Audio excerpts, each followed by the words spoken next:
The last game of the Saturday saw Brentford send a text message to Chelsea saying it's not over until it is. Moises Caicedo and Chelsea thought they had turned their L to a W, but the Bees said no, the Blues can get a D, making the scoreline 2 to Chelsea and 2 to Brentford with almost the last kick of the game in injury time. And then to start the Sunday, Burnley nearly held the Giants Liverpool to a stalemate draw until Hannibal decided it was time to give the champions their all 3 points. Of course, Mohamed Salah doing what Mohamed Salah does best, ghosting the entire 90 minutes and then getting a goal from the penalty and of course getting a match ball as Liverpool gets all 3 points. At the Etihad, Haaland did it again, twice against his favourite enemies Manchester United, as Manchester City flies in the derby, which was fun for only one of the Manchester sides. Manchester City fans, as always, they are looking for the spark to regain their old form again. So will this be that spark that we've been looking for?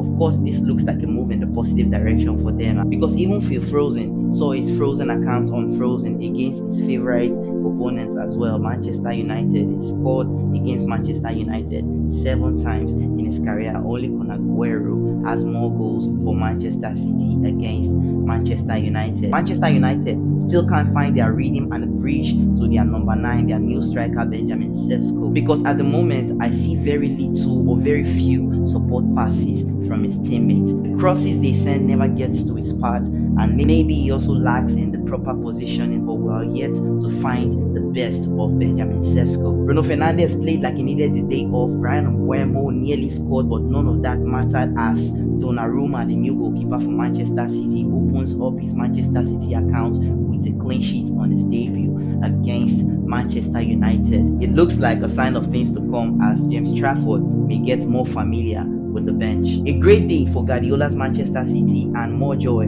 for the top goal scorer of the Premier League, leaving this weekend with 5 goals on top. And then in France, PSG glides past Lens with a comfortable 2-0 win, while Lille completes a comeback in the second half, getting the win as they should. While in La Liga, Celta Vigo gets a penalty in the dying embers of the match to give them a point against Girona. A struggling Girona side led the game 1-0 up until 90 minutes, and then during injury time they conceded a penalty from which they conceded a goal and lost 3 points, making it 1 point for them on the day.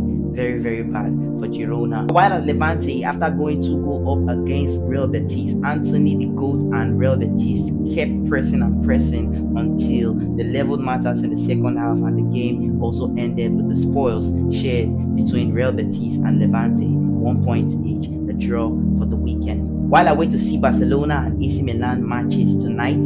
So as always, let me know what I missed in the comments. Let me know where I'm wrong and where I'm right. And follow if you're not already. We're close to 1,000 followers to come see the full weekend recap.